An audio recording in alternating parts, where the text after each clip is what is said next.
Dorothea Dix, what reform did she want? Yeah, and mentally ill. Her goal was to set up mental hospitals. And then she got into prison reform because what she found was that women were put into, or men and women were put into prisons who were mentally ill. And she was appalled by the conditions of the prisons, but she's responsible for setting up the first mental hospital. Reformers paired with their reform, Dix with mental health or treatment of the insane, whatever. Harriet Beecher Stowe with abolitionism. Her brother, whose name is, his name is Beecher, never mind. Lyman Beecher is liquor or temperance movement. Lucretia Mott, women's movement. Brigham Young, New Church or New Religion. Cult of domesticity, women's sphere. The idea that women have a special place in the family. They're the ones who should be teaching their children morals. They should be making sure their kids get an education. They should be making the home a place of refuge, which is the next thing we'll talk about. That women shouldn't work unless the family is in dire circumstances, that they should stay at home and take care of the family. Home as a refuge versus workplace change. Do you remember the test we took that there was a picture of a family, dad was sitting in a chair reading and mom was knitting or doing something with yarn and there were two little kids playing on the floor? Okay, that shows the new attitude of the early 1800s that the home is a place of refuge, it's a place of comfort. Dad comes home from work and he sits down and reads the newspaper. Mom is busy knitting because she can sit there and knit, because that means there's a servant back in the kitchen cooking dinner. Okay? The kids can play, they can be children, they're not having to work in a factory. Okay? There was no loom there with mother having to do, textile piecework in the home either. The antebellum cities began to grow, but they were still walking cities. They had all the bad things that late 1800 cities had. It's the beginning of, sewage problems, lack of water supplies, clean water. There's a lot of trash and debris in the streets. Fires, thievery, okay? After the War of 1812, America went into a cultural nationalism period of time, and that included American art. And American art in the early 1800s is nationalistic, meaning that you should paint American things, and that's the goal of the Hudson River School of Art. And what did the Hudson River School of Art paint? They painted landscapes mostly, okay?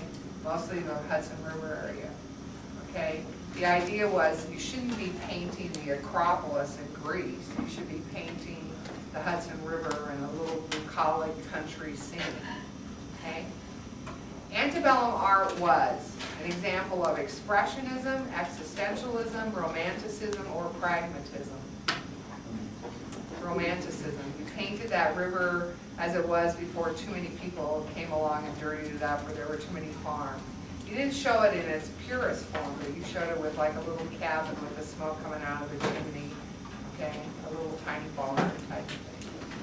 James Fenimore Cooper, the first American to use the frontier in his characters, Western characters, Natty Bumppo, he wrote The Last of the Mohicans, The Noble Savage. He's the first American author to really be accepted in Europe.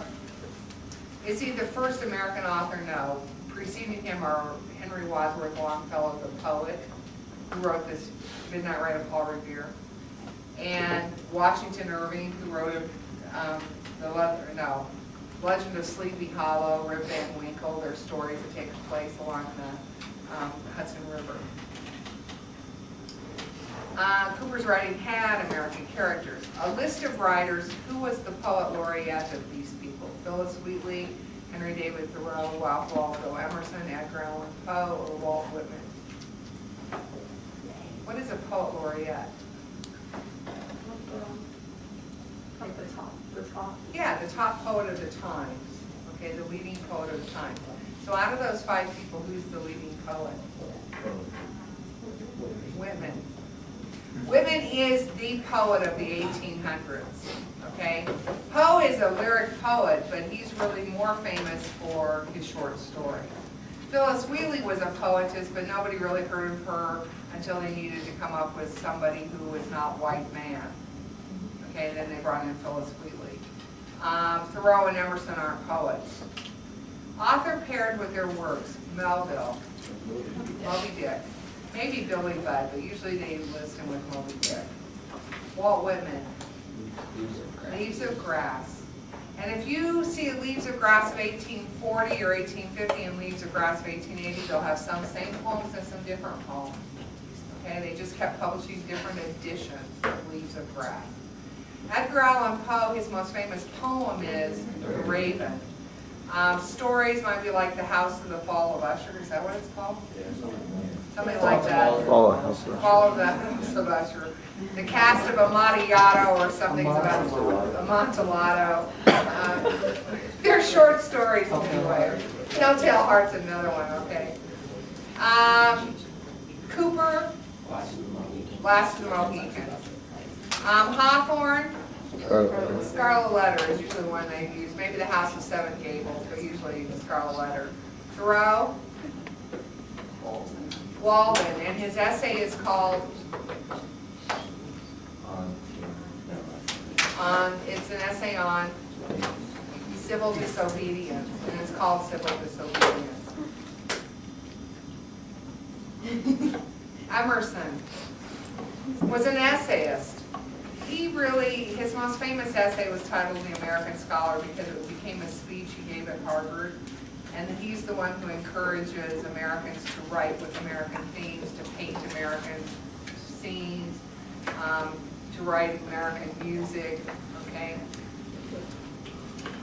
Nationalism movement of literature, nationalistic movement of literature, that's what happens in this time period. Like Whitman's poetry is a celebration of America.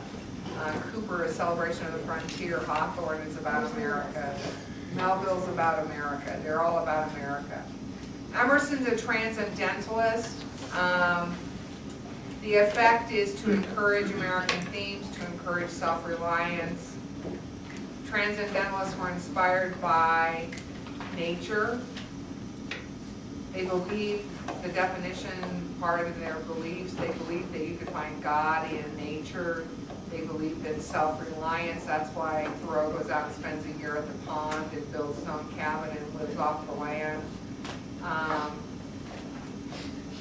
They believe that people's goals should be mental and peace and transcendence and intelligence gathering, etc.